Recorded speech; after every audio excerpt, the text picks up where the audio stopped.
Proudové motory. Proudové motory jsou jedním z typů reaktivních motorů. Využívají třetího Newtonova zákona, tedy zákona akce a reakce. Jednoduše, pokud z motoru vystupují plyny jedním směrem, letadlo se bude pohybovat směrem druhým.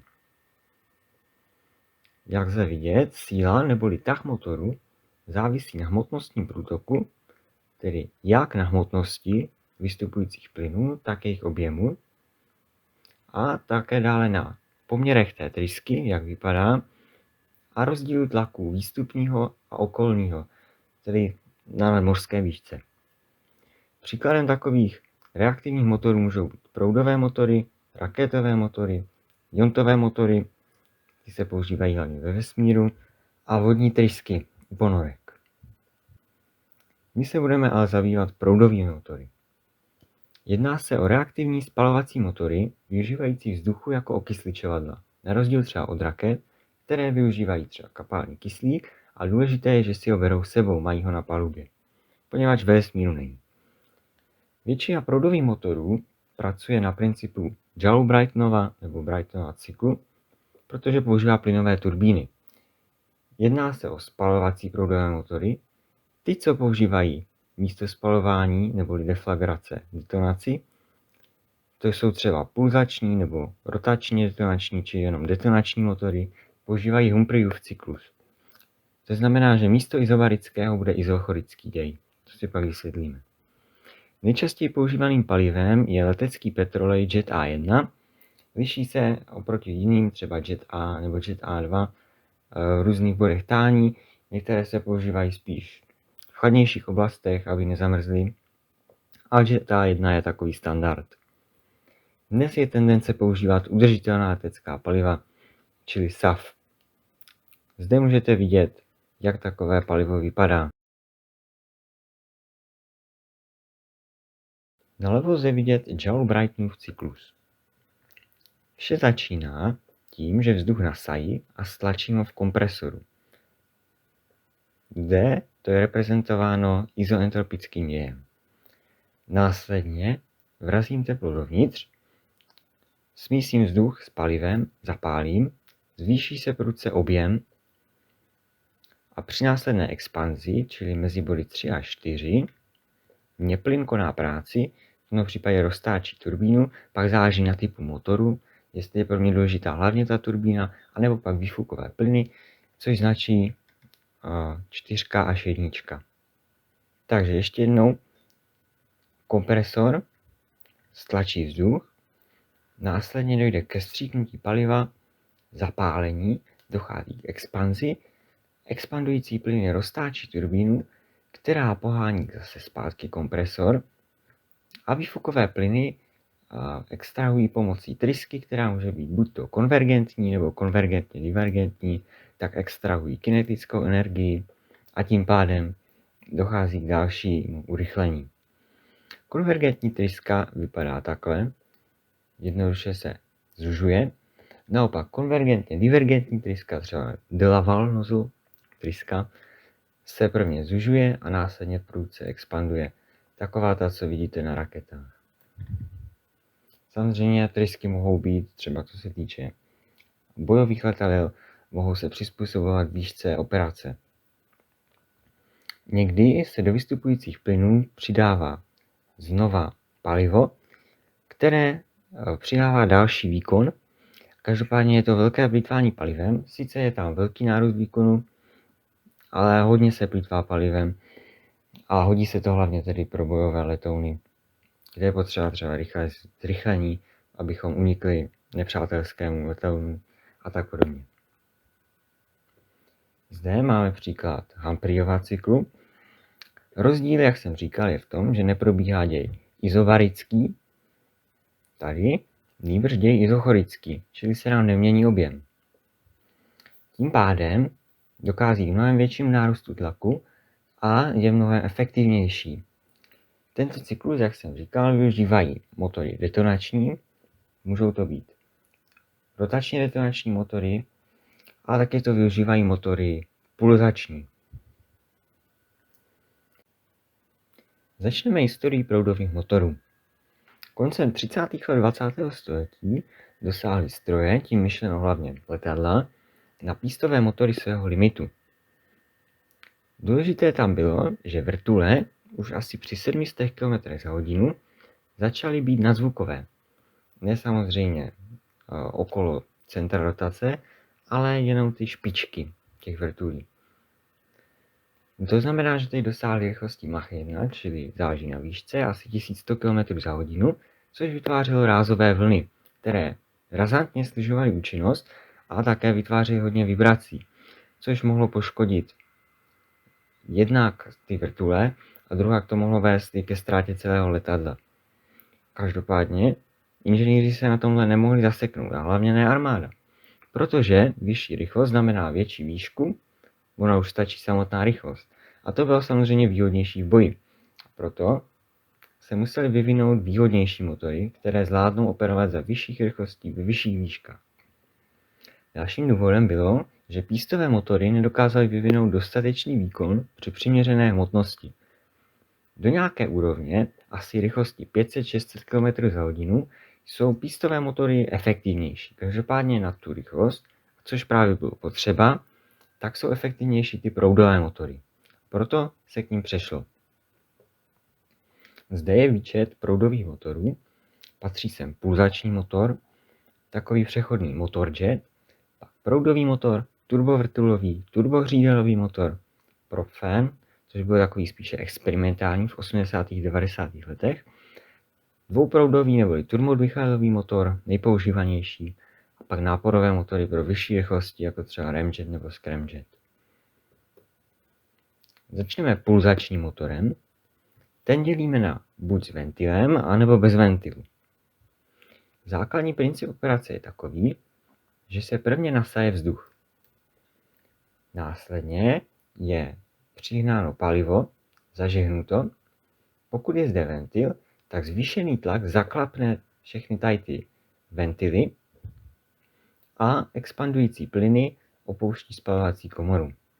Čímž pádem je ale vytvořen potlak a následně je nasáván čistý vzduch zpátky. Pokud máme bez ventilu pulzační motor, tak v tom případě je nutné hodně nadizajnovat ten tvar toho motoru tak, aby ty plyny neunikaly tím, kudy ten vzduch přichází. Jinak by to nefungovalo samozřejmě. Pro velkou jednoduchost tohoto motoru byl použit už za druhé světové války třeba ve střele V1, pak jestli víte, V2 byla raketa. Dnes se používá ve válce na Ukrajině, protože je levně vyrobený, dá se levně vyrobit a dá se použít pro naváděné drony. A hojně je používán i v leteckém modelářství, zase lehce se vyrábí. A zajímavé je, že se dá použít i pro generátory mlhy. Ne, že by ten generátor někde létal, ale dokáže lehce vyrobit teplo, hodně se zahřívá. A tím pádem může atomizovat tu danou pracovní látku, která pak vytváří na tu mlhu. Motorjet byl přechod mezi pístovými a proudovými motory. Tím se zabývali hlavně inženýři v Sovětském svazu, i když teoretické počátky byly už někdy na počátku 20. století. Důležitý tam byl letoun MiG-13 v Sovětském svazu. A jak to fungovalo? Zde byl klasický pístový motor, který nám poháněl kompresor. Zde. A pak už to fungovalo jako klasický proudový motor. To znamená, že vzduch byl nasán, stlačen a následně bylo přidáno palivo a expandoval. Důležité je, že tady nebyla žádná hřídel, která by zase zpátky poháněla ten kompresor, protože to dělal ten pístový motor. Byl to takový přechod mezi těmi proudovými, plnohodnotnými a pístovými motory. Zde je už docela používaný proudový motor s velkým P. Dělíme na základě kompresoru, a to na axiální kompresor a radiální kompresor. Ještě ke kompresoru obecně. Kompresor se stává z řady statických a rotujících lopatek. Vždycky ty rotující lopatky nahrnou ten vzduch vůči těm statickým, tím pádem to stlačí. U axiálního kompresoru opouští plyn kompresor rovnoběžně se směrem proudění vzduchu. Důležité je, že se skládá z více stupňů a čím víc stupňů, tím dosáhneme vyššího tlaku. Naopak, radiální kompresor má jen 1 stupeň a stlačení je způsobeno odstředivou silou, která vlastně vyžene ten vzduch tady na kraj, tím pádem ho stlačí zase a důležité je, že vzduch opouští kompresor kolmou na směr proudění. Je výhradním kompresorem pro RC modely, poněvadž vyrobit precizně axiální kompresor na tak malé úrovni je velmi náročné a prakticky nemožné. Zase si popíšeme princip, takže naprosto stejný, máme tu kompresor, stlačí vzduch, přidá se palivo, zažehne, pohání turbínu, která následně roztáčí ten kompresor a takhle se to opakuje. Z trysky pak vychází horké plyny, které mají vysokou kinetickou energii a tím pádem urychlí dále letadlo. V tomto případě máme trysku konvergentní, jinak by musela být ještě divergentní, takhle dolovalo. Proudové motory jsou dnes nahrazeny hlavně dvouproudovými, protože proudové motory mají vysokou spotřebu paliva, ale při rychlosti nad Mach 1,6 mají proudové motory větší účinnost, což se využívá hlavně v bojových letounech. Něco v historii. První operační proudový letoun byl Messerschmitt Me-262 z roku 1942, ale bojový nasazen byl o 2-3 roky později, což samozřejmě ale válku nijak moc nezvrátilo. První proudové linkové letouny také používaly proudový motor s velkým P, to je třeba Boeing 707, který v nějakých 60. letech 20. století byl mezi prvními linkovými letouny. Následně jediný úspěšný nadzvukový linkový letoun Concorde mezi lety 1976 a 2003 používal právě proudový motor s přídavným spalováním a díky tomu mohl cestovat rychlostí Mach 2 a zkrátil dramaticky cesty mezi New Yorkem, Paříží nebo New Yorkem, Londýnem a tak podobně. Dále tu máme turbovrtulový motor. Je to vlastně proudový motor, akorát že roztáčí vrtuly. To znamená, že ta turbína a ten kompresor jsou na jedné hřídeli ještě s převodovkou, která následně pohání vrtuly. To znamená, že 90% tahu vytváří ta vrtule. Výhodou je vyšší účinnost při nižších rychlostech a výškách a často se používá na menších, spíše nákladních letadlech pro kratší lety. Příkladem může být Lockheed C-130J Super Hercules, který třeba létá do hurikánů. Následuje turbohřídelový motor. Zde není turbína připojena přímo k vrtuli, ale přes převodovku otáčí hřídelí, no a ta vrtule není v klasickém smyslu vepředu, ale je napojena třeba v kolovém úhlu 90 stupňovém někam nahoru, což se využívá třeba v helikoptérách, anebo i v elektrických generátorech. Základní princip je tedy, že tam jsou 2 turbíny, které pohání 2 hřídele.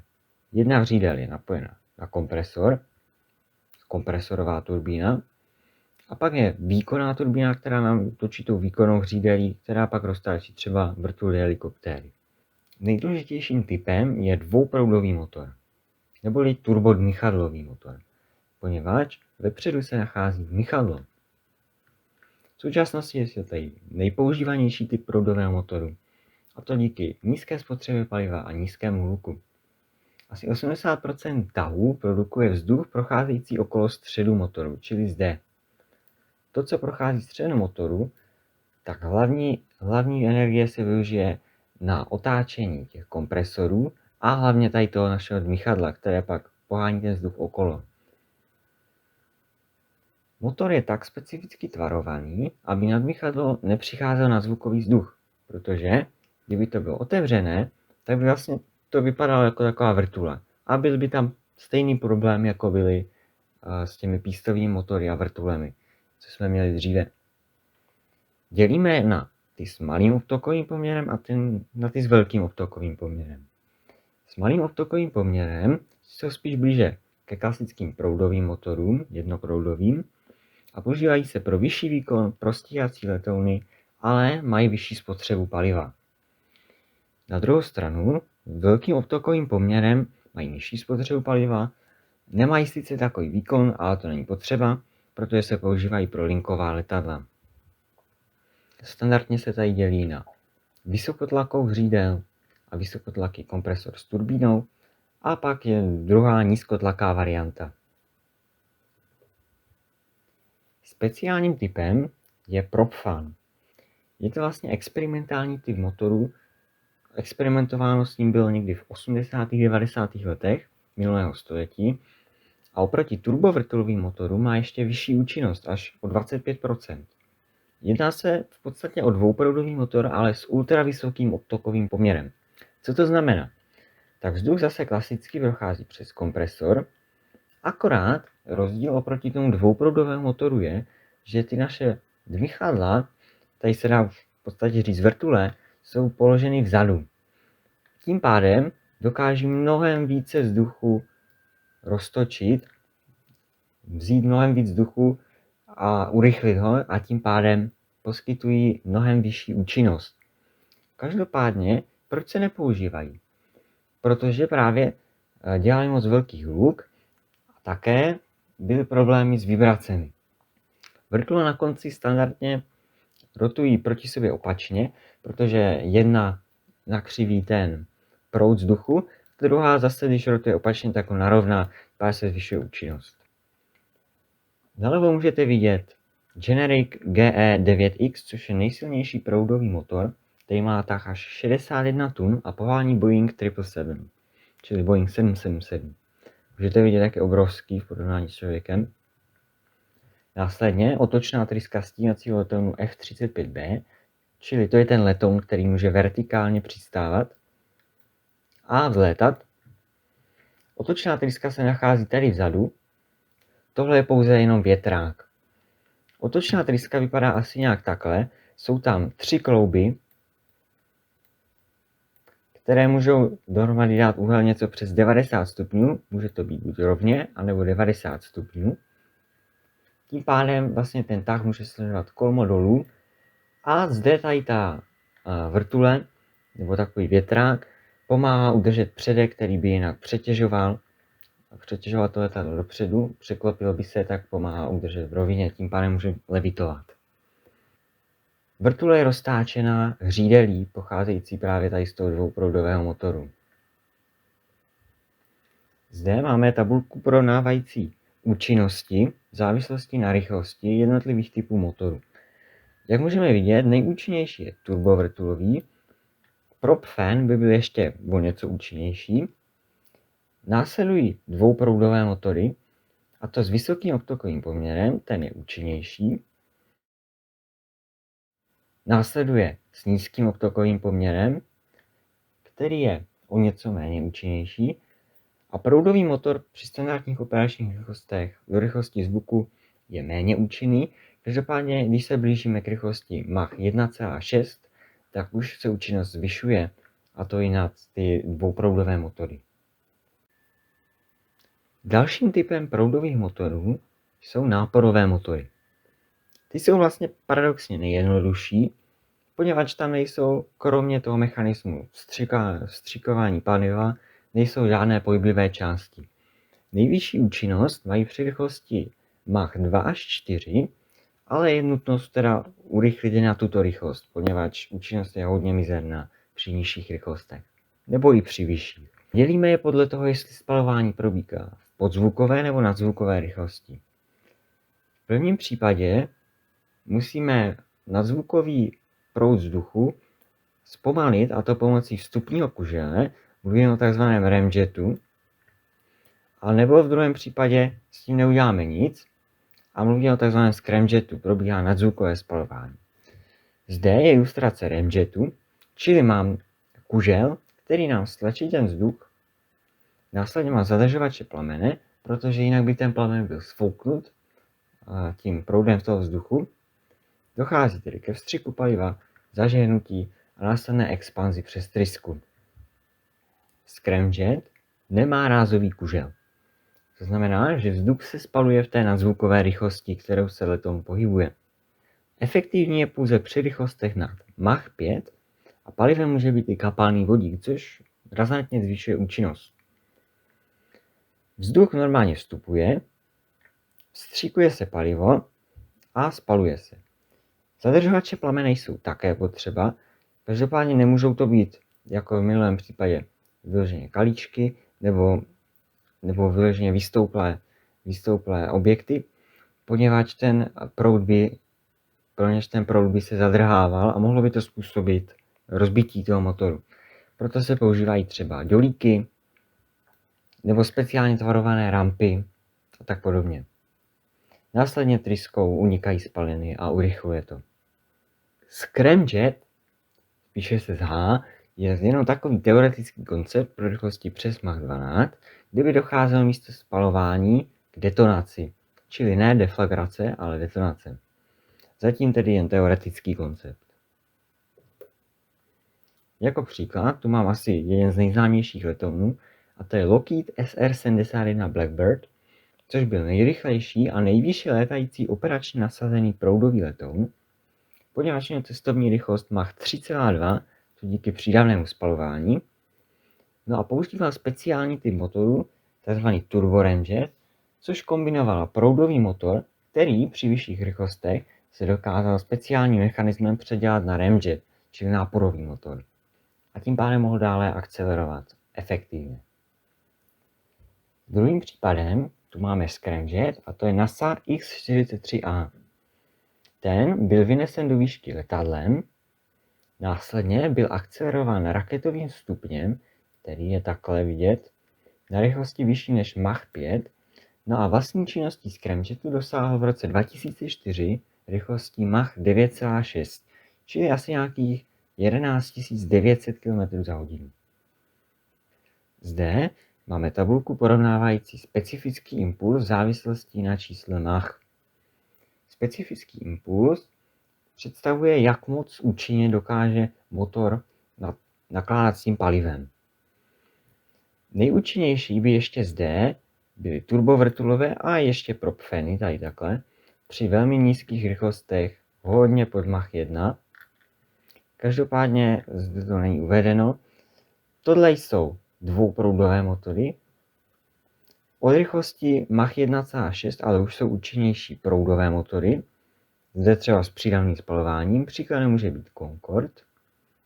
U těch dvouproudových motorů mohou být příkladem třeba Boeing 747 a jiné linkové letouny. Následuje ramjet, který je zase účinnější, třeba ten na SR-71. A následuje scramjet, který pro vyšší rychlosti zase o něco účinnější, a to oproti raketovým motorům, které mají konstantní účinnost, a to přes všechny rychlosti, poněvadž si nosí vlastní okysličovadlo.